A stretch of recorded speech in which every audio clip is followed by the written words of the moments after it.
खैर इरादी हमल को रोकने की खातिर जहां दीगर एहतियाती तदाबीर अपनाए जाते हैं, वहीं बाजार में बआसानी दस्तयाब औरल कंट्रासेप्टिव पिल्स का भी इस्तेमाल किया जाता है। लेकिन कहा जाता है कि इन पिल्स का ज़्यादा इस्तेमाल न सिर्फ जिस्मानी तौर मुज़िर है, बल्कि आगे जाके फर्टिलिटी पर भी इसके मुज़िर असरात पड़ते हैं। हमारे साथ इस वक्त मौजूद हैं फर्टिलिटी एक्सपर्ट डॉक्टर सभात रसूल साहिबा। खैर मकदम है आपका यूट्यूब भारत में। Thank you so much. सबसे पहले डॉक्टर साहिबा यही जानना चाहूँगा कि क्या ओरल कंट्रासेप्टिव पिल्स सेफ है? देखिए, ओरल कॉन्ट्रासेप्टिव पिल्स जो आजकल मार्केट में ओवर द काउंटर मिलती हैं, over the counter means you don't need a doctor's prescription. तो अब जो लेटेस्ट ओरल कॉन्ट्रासेप्टिव पिल्स हैं उसमें मिनिमम डोज हार्मोन्स का यूज होता है, जो मिनिमम रिक्वायर्ड डोज है। तो बहुत हद तक they are very safe, but in some conditions, जैसे किसी कोई लेडी हो जो ऑलरेडी जिनका वजन बहुत ज्यादा हो, जिसको हम ओबीज बोलते हैं, या वो चेन स्मोकर हो, वो तो हमारी सोसाइटी में उतना प्रेवलेंट नहीं है, या उनको ऑलरेडी ब्लड प्रेशर की बीमारी हो जो ब्लड प्रेशर कंट्रोल में ना हो, उनको कोलेस्ट्रॉल की बीमारी हो जो कंट्रोल में ना हो, सिमिलरली शुगर की बीमारी हो जो कंट्रोल में ना हो, या प्रीवियसली उनको कभी कोई क्लॉट की प्रॉब्लम हुई हो, ब्लड में जो क्लॉट्स बनते हैं जिसकी वजह से स्ट्रोक वगैरह होता है। तो उन फीमेल्स में, उन खवातीन को ये ओरल कॉन्ट्रासेप्टिव पिल्स सूट नहीं करती हैं, उनमें यूज नहीं होना चाहिए। बट अदर देन दैट, अगर यंग है, हेल्दी फीमेल है, and she knows what she is doing, she can take oral contraceptive pills. And as far as fertility goes, ऐसा नहीं है कि ओरल कॉन्ट्रासेप्टिव पिल यूज करने से आपकी फर्टिलिटी पे कुछ मेजर इफेक्ट पड़ता है। तो अभी तक ये नहीं देखा गया। दीगर एहतियाती तदाबीर भी इस्तेमाल में लाते हैं, क्यों यही पिल्स इस्तेमाल करनी जरूरी है? देखिए, एक तो मैं पहले ये बताऊंगी, अगर हम देखेंगे they are very effective compare to other methods.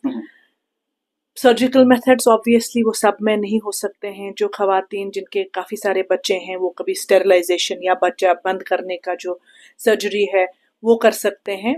But usually जिन खवातीन में आगे जो स्पेसिंग चाहते हैं, एक बच्चा हो गया हो उसके बाद कुछ अरसे तक वो नहीं चाहते हैं कि वो कंसीव करें, नहीं चाहते हैं कि वो फिर से प्रेग्नेंट हो, उनमें it is a very safe and effective method. So effective, it's a very effective method, ज़्यादा एक्सपेंसिव नहीं है, ओवर द काउंटर यूज होता है, कोई बहुत ज्यादा साइड इफेक्ट्स नहीं है। इनफैक्ट बहुत सारे इसके एडवांटेजेस भी हैं। जैसे अगर किसी भी औरत में जो माहवारी का इशू है कि बहुत हैवी माहवारी, ज्यादा माहवारी हो रही है, या माहवारी में उसको पेन हो रहा है, तो उसको ये बहुत हद तक कंट्रोल करता है। वो भी खा सकती है। Yes, absolutely. सो ओरल कॉन्ट्रासेप्टिव्स जो हैं वो हम पीसीओएस में भी यूज करते हैं। इनफैक्ट जो वो दाने ज्यादा होते हैं, एक्नी होता है, या हेयर ग्रोथ बहुत ज्यादा होती है, तो उस वजह से भी यूज की जाती है। एंडोमेट्रियोसिस एक कंडीशन है, उसमें यूज की जाती है। फाइब्रॉइड्स होते हैं, उसमें भी ये बहुत हद तक फायदा देते हैं। एडेनोमायोसिस एक और यूट्रस की बीमारी, इन सब बीमारियों में यूजुअली ये होता है कि काफी सारी ब्लीडिंग होती है, माहवारी बहुत हैवी होती है, तो जिस वजह से औरत को काफी नुकसान होता है। तो ये सब जो है ये उसके नॉन कॉन्ट्रासेप्टिव बेनिफिट्स भी हैं। अच्छा, चूंकि हम देख रहे हैं कि जिनकी हाल ही में शादी हुई होती है वो भी इसका इस्तेमाल करते हैं, क्या वो इसका सेवन कर सकते हैं? उनके लिए सेफ है कि हार्मफुल हो सकता है आगे जाके? हमारी सोसाइटी में शादी लेट हो रही है, तो जब शादी लेट हो रही है, खवातीन को ये समझना है कि ऑलरेडी उनके एग्स कम हैं एज की वजह से, तो फिर उस सूरत में उनका कॉन्ट्रासेप्शन, चाहे वो ओरल कॉन्ट्रासेप्टिव पिल लें या कुछ और तरीका यूज करें, that is not something which is recommended. So अगर आपकी शादी ऑलरेडी 30 के बियॉन्ड हो रही है, इट इज नॉट रेकमेंडेड कि आप बहुत देर कॉन्ट्रासेप्शन यूज करें।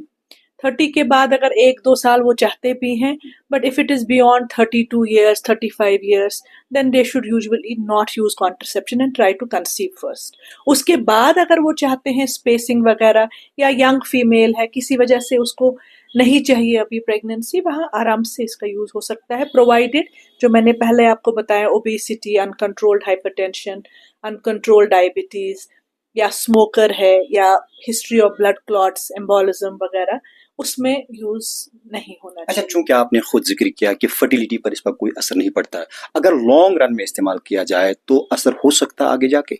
बहुत कम इफ एट ऑल। सो ऐसा नहीं है। अब ये है कि थोड़ा आपका मेंस्ट्रुअल साइकिल डिसरेगुलेट हो सकता है अगर आपने बहुत हाई डोज पिल्स ली, बट अदरवाइज यूजुअली फर्टिलिटी पे इसका असर नहीं पड़ता अच्छा, है। किस एज तक इसको इस्तेमाल किया जा सकता है ऑरल कंट्रासेप्टिव पिल्स को? यूजुअली एज सच कोई एज नहीं है सेफ एज, मगर इट्स नॉट दैट कि ये एज सेफ है और ये अनसेफ है, बट यूजुअली जब तक भी फीमेल चाहती है वो ओरल कॉन्ट्रासेप्टिव का यूज कर सकती है, प्रोवाइडेड कुछ कॉन्ट्राइंडिकेशंस ना हो। अच्छा, आपने खुद जिक्र किया कि हार्मोनल असरात भी पड़ते हैं, किस तरह के असरात इसमें मुरतब होते हैं जब इनका इस्तेमाल किया जाता है?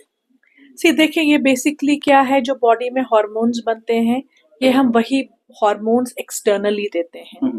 तो कुछ फीमेल्स में जैसे माने थोड़ा डिप्रेशन का प्रॉब्लम हो सकता है, एंड कभी कभी ये होता है कि आप ये पिल्स जब लॉन्ग टर्म खाते हैं तो ब्रेक थ्रू ब्लीडिंग मीन्स आपके पीरियड्स के बीच में भी ब्लीडिंग हो सकती है इस वजह से। एंड ये भी है कि अगर बहुत लॉन्ग टर्म यूज किया जाए तो कुछ कैंसर्स के साथ भी एसोसिएशन पाया गया है।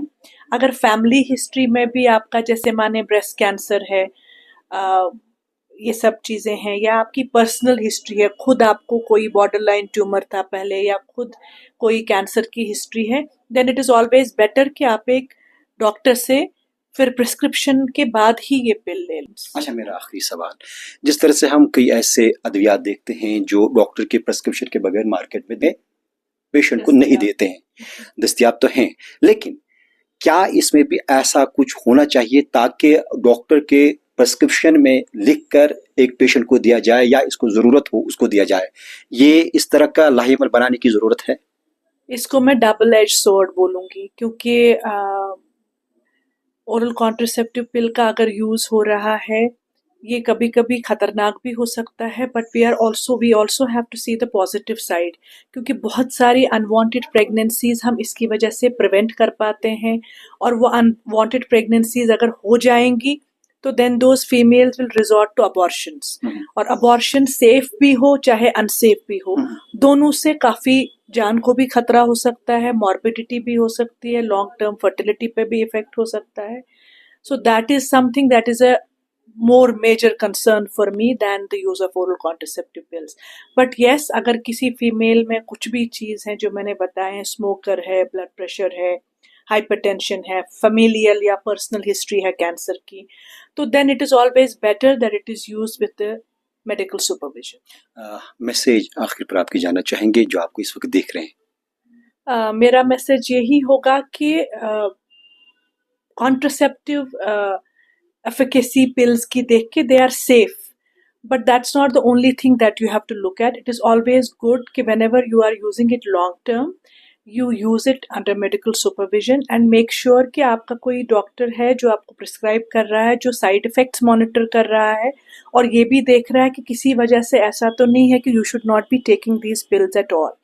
Now another thing that I want to tell the audience is आई पिल जो इमरजेंसी कॉन्ट्रासेप्टिव पिल है या अनवांटेड 72 है, उसका इस्तेमाल आप ऑलमोस्ट ना करें.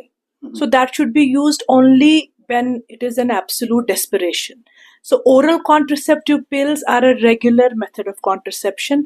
आई pill should not be used as a method of contraception. वो सिर्फ इमरजेंसी के लिए, क्योंकि हमने बहुत सारे औरतों को देखा है कि वो कोई भी कॉन्ट्रासेप्शन यूज नहीं करते हैं and they are using I pill here and there. उसके काफी सारे असरात पड़ते हैं उनके हार्मोनल. जी, I pill I would say no to unless there is a desperate need. उस वक्त जब ना इट इज लाइक कोई और भी एक्सट्रीम कोई और तरीका नहीं है.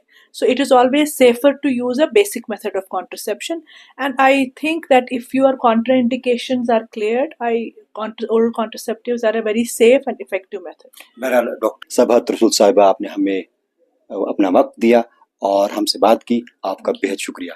Thank you so much. Thank you.